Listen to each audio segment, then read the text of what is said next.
Good evening प्यारे साथियों, स्वागत है आप सभी की आज की एनसीईआरटी श्रृंखला में। दोस्तों, जैसा कि आप सभी को पता होगा कि 8 क्लास की एनसीईआरटी जियोग्राफी में जो फर्स्ट चैप्टर की क्लास है हो चुकी है और इसी के साथ जो है सेकेंड चैप्टर का भी एक भाग हो चुका है और आज की वीडियो में हम दूसरे भाग को देखेंगे। यानी जो 8 क्लास की जो एनसीईआरटी जियोग्राफी है उसके सेकेंड पार्ट को 2 वीडियो में डिवाइड किया गया है। तो पहले वीडियो जो है वो कल की वीडियो में अपलोड हो चुका था इससे पहले, और आज जो है इससे आगे वाले वीडियो को अपलोड किया जाएगा। ठीक है, तो कल हम लोगों ने देखा था कि जल संसाधन के संरक्षण के बारे में बहुत ही डिटेल से देखा था। अगर आप लोगों ने नहीं देखा है तो आप लोग जा सकते हैं प्लेलिस्ट पर, वहां पे आपको मिल जाएगा। और आज हम लोग देखेंगे कि प्राकृतिक वनस्पति और वन्य जीव के बारे में। तो आज का जो मेरा मेन लाइन जो है ये आप लोग देखिएगा कि प्राकृतिक वनस्पति और वन्य जीव के बारे में देखेंगे। भारत के पूर्वी और उत्तर पूर्वी आर्द्र प्रदेशों में बांस प्रचुर मात्रा में पाई जाती है। बांस क्या है? तो बांस ये घास की प्रजाति का है और जिसे बम्बो भी बोला जाता है बहुत जगह पे। तो ये कहाँ पाया जाता है? तो ये पूर्वी भाग में, और देश के कहाँ? तो पूर्वी एवं उत्तर पूर्वी आर्द्र प्रदेशों में बांस प्रचुर मात्रा में पाई जाती है। रेशम जो है रेशम कीटों से प्राप्त किया जाता है जो शहतूत के पेड़ पर पाले जाते हैं। मतलब जो रेशम कीट है वो कहाँ पाए जाते हैं? तो रेशम जो कीट है वो शहतूत के पेड़ पर पाले जाते हैं। ठीक है, अब देखते हैं प्राकृतिक वनस्पति और वन्य जीवन जैव मंडल में पाया जाता है। मतलब कहने का मतलब है कि प्राकृतिक वनस्पति हो गया या वन्य जीव हो गया। ठीक है, वन्य जीव या वन्य जीवन वो कहाँ पाया जाता है? वो जैव मंडल में पाया जाता है। और पौधों से दिया गया है कि पौधों से क्या क्या चीज होता है। तो पौधों से लकड़ी, प्राणियों को आश्रय मतलब यानी प्राणियों का घर, और जैसे जंगली जानवरों का घर होता है ना, तो वही दिया कि प्राणियों का आश्रय, ऑक्सीजन हमें मिलती है, मृदा की सुरक्षा मिलती है क्योंकि पौधों की जो जड़ होती है वो मृदा अपरदन को रोकती है, और रक्षक मेखला होता है, और भूमिगत जल में संग्रह में सहायता, फल मिलता है, लटेक्स तारपीन का तेल मिलता है, गोंद औषधीय पौधे और कागज। मतलब ये सभी के सभी जो चीजें वस्तु है वो क्या चीज से मिलती है? वो सभी के सभी वो पेड़ से हमें प्राप्त होती है। जैसे यहाँ पे एक दिया हुआ है कि मधुमक्खी से क्या प्राप्त होता है? तो शहद प्राप्त होता है। गिद्ध मृत जीव जंतुओं को खाने के कारण एक अपमार्जक है। अपमार्जक का मतलब होता है साफ सफाई करने वाला। ठीक है, तो गिद्ध जो है वो जितने भी मृत प्राणी होते हैं उनकी मांस को खाते हैं, तो यानी एक प्रकार से वो साफ भी करते हैं। तो यही दिया गया है कि गिद्ध मृत जीव जंतुओं को खाने के कारण एक अपमार्जक है। अब देखते हैं कि प्राकृतिक वनस्पति का जो वितरण है वो किस प्रकार से है। प्राकृतिक वनस्पति का वितरण अब हम लोग देखते हैं। तो सबसे पहले यहाँ पे देखें कि वनस्पति की वृद्धि तापमान एवं आर्द्रता पर निर्भर करती है। मतलब कौन सी जगह की वनस्पति किस प्रकार से वृद्धि करेगी वो वहां के तापमान एवं आर्द्रता पर निर्भर करती है। विश्व की वनस्पति को 4 भागों में बांटा गया। मतलब विश्व में जितने वनस्पति पाए जाते हैं वो 4 भागों में बांटा गया है। पहला घास स्थल, दूसरा गुल्म हो गया, और तीसरा तुंड्रा वनस्पति, और चौथा जो है वो वन है।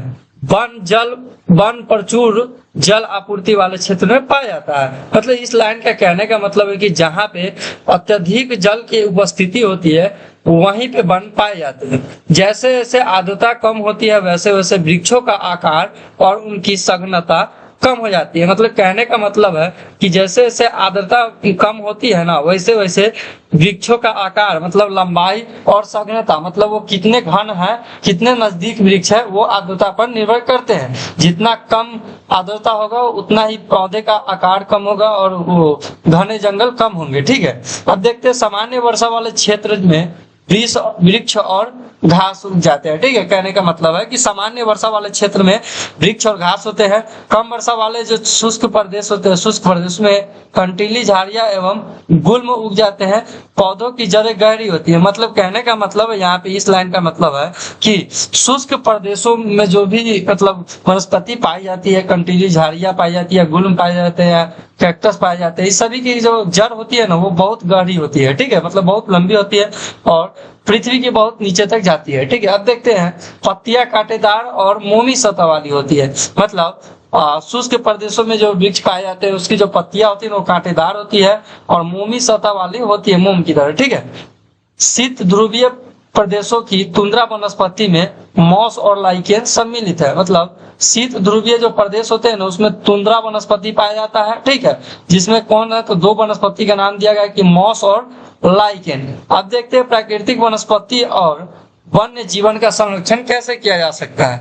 ठीक है, प्राकृतिक वनस्पति और वन्य जीवन का संरक्षण कैसे किया जा सकता है। जलवायु में परिवर्तन और मानव हस्तक्षेप के कारण पौधों और जंतुओं के प्राकृतिक आवास नष्ट हो सकते हैं। मतलब कहने का अर्थ आता है कि जलवायु में अगर परिवर्तन हो जाए, मान लीजिए कहीं पर जलवायु अच्छा, वहाँ हरा भरा जगह है, और जलवायु के कारण क्या होता है, जैसे सहारा का रेगिस्तान है, वो जलवायु के कारण ही वो एक गर्म रेगिस्तान में परिवर्तित हो गया। तो वही कहने का मतलब कि जलवायु परिवर्तन और मानव अगर कोई जंगल में हस्तक्षेप करेंगे तो इसके कारण पौधों और जंतुओं के प्राकृतिक आवास, मतलब जो प्राकृतिक उसके आवास जो घर है, वो क्या हो सकते हैं, नष्ट हो सकते हैं। वनोन्मूलन हो गया, मृदा अपरदन हो गया, निर्माण कार्य, दावानल और भूस्खलन। दावानल मतलब आग लगना होता है, और भूस्खलन में से कुछ मानव और प्राकृतिक कारक है। मतलब ये जितने भी नाम बताए गए हैं, वनोन्मूलन हो गया, मृदा अपरदन, निर्माण कार्य हो गया, दावानल हो गया और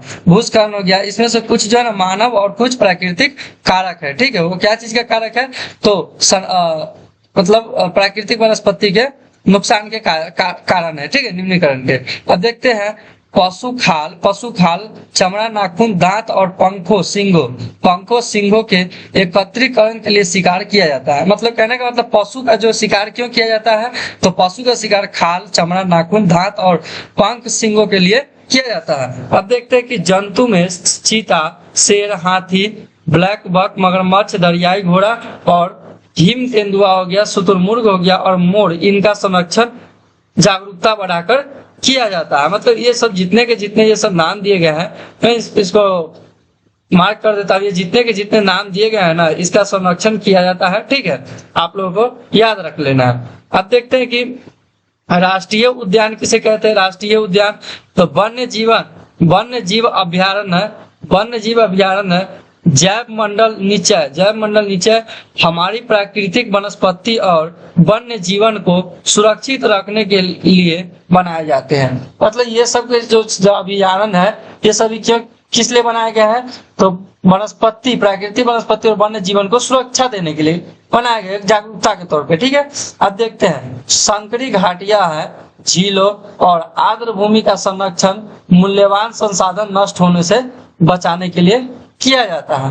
कहने का मतलब बचाने के लिए आवश्यक है, मतलब मूल्यवान जो संसाधन उसे बचाने के लिए संकरी घाटी हो गया, झील हो गया और आर्द्र भूमि हो गया, आर्द्र भूमि, इन तीनों का संरक्षण किया जाता है। अब देखते हैं कि प्रजातियों की सापेक्ष संख्या को भंग न किया जाए तो पर्यावरण में संतुलन बना रहता है। कहने का मतलब है कि जो जितने भी जानवर है या प्राणी जात है, उन सभी की संख्या को अगर कम न ज्यादा नष्ट किया जाए तो इससे क्या होगा, तो पर्यावरण में जो है वो संतुलन बना रहेगा। ठीक है, हमारा पर्यावरण वो साफ सुथरा रहेगा और प्रदूषण नहीं होगा और किसी भी प्रकार से नुकसानदायक नहीं होगा हमारे लिए, ये कहने का मतलब है।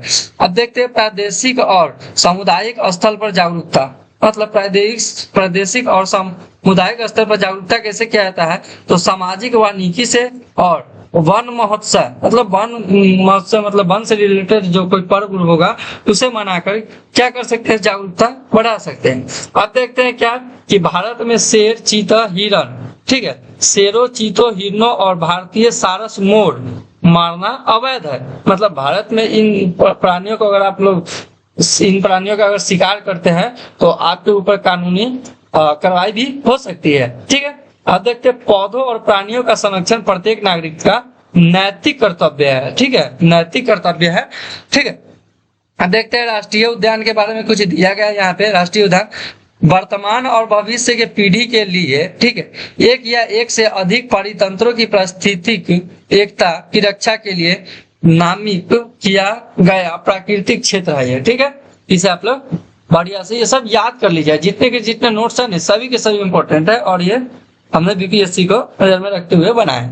अब देखते हैं जैव मंडल नीचे किसे कहते हैं।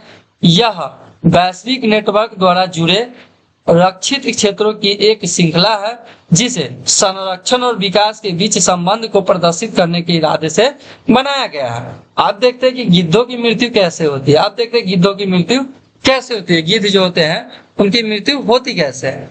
तो दिया गया है कि डिक्लोफिनैक, ठीक है, डिक्लोफिनैक, एस्प्रिन और इबुप्रोफेन, ये 3 दवा है, इसके कारण होती है। अब देखिए यहाँ पे दिया है कि औसतन एक भारतीय नागरिक प्रतिदिन लगभग 150 लीटर जल का उपयोग करता है।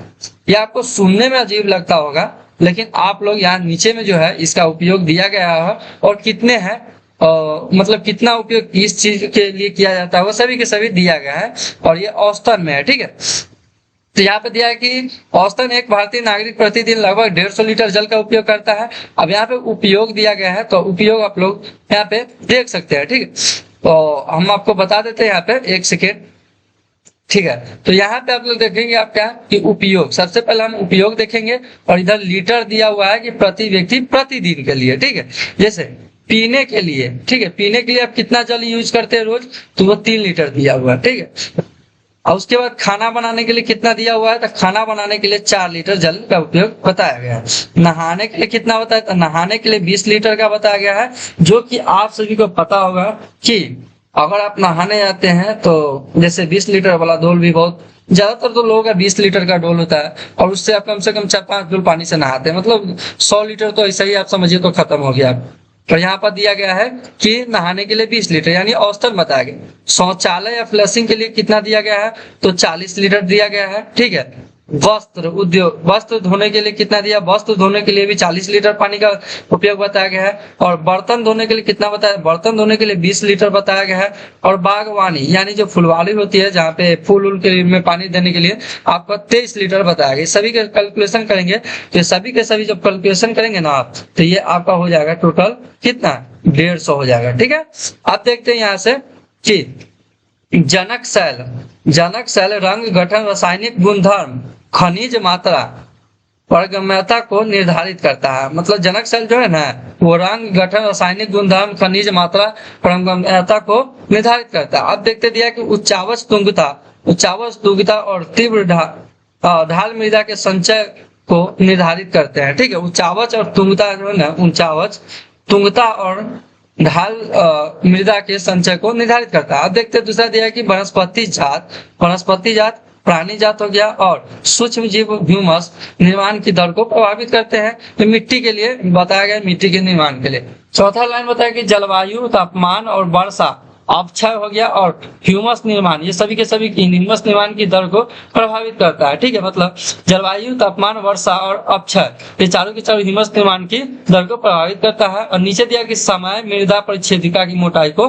निश्चित करता है कि मृदा की मोटाई कितनी होगी वह समय पर डिपेंड करता है। यहाँ पे ग्राफ के माध्यम से यहाँ पे आपको बताया गया है कि मिट्टी जो है किस प्रकार से मिट्टी का निर्माण होता है। यहाँ पे दिया मृदा परिच्छेदिका, ठीक है, मृदा परिच्छेदिका। और अब हम लोग इसे देखते हैं डिटेल में, ठीक है।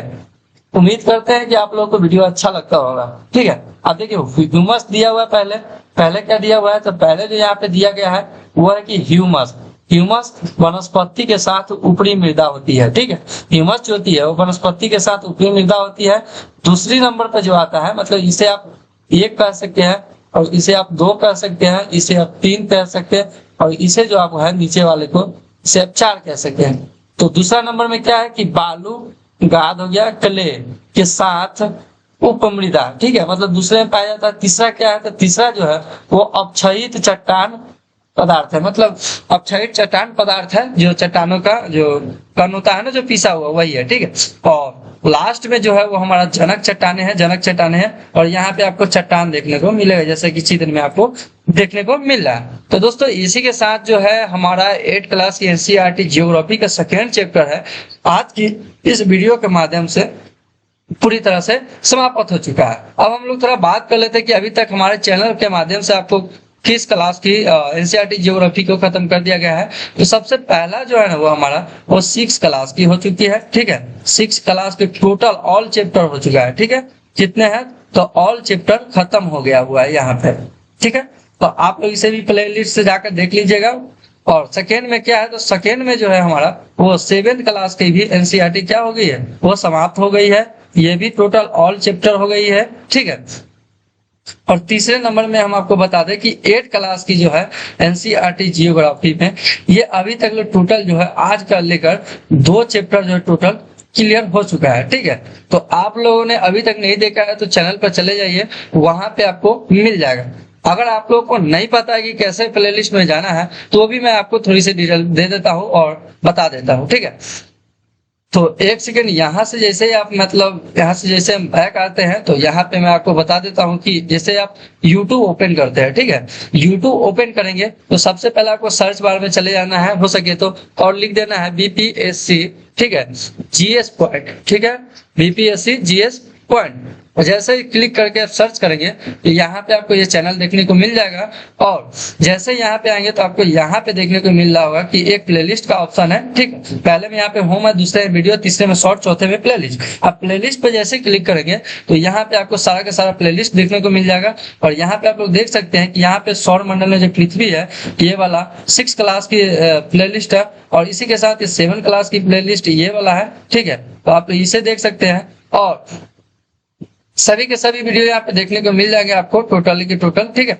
और इसी के साथ जो है लास्ट जो हमारा है वो 8 क्लास की जो प्लेलिस्ट है वो यहाँ पे आपको देखने को मिल जाएगी। तो दोस्तों उम्मीद करते हैं आप लोगों को काफी अच्छा समझ में आया होगा। अगर आप लोगों को वीडियो अच्छा लगता हो तो प्लीज वीडियो को लाइक कीजिए और इसे ज्यादा से ज्यादा अपने दोस्तों के साथ शेयर कीजिए। और हमारे चैनल पर टोटल अभी 49 सब्सक्राइबर है, तो इसे ज्यादा से ज्यादा बढ़ाने का कोशिश कीजिए, जिससे लाइव सेशन खुलेगा तो हम और भी अधिक जानकारी आपको देने का कोशिश करेंगे। तो मिलते हैं नेक्स्ट चैप्टर में, तब तक के लिए जय हिंद दोस्तों।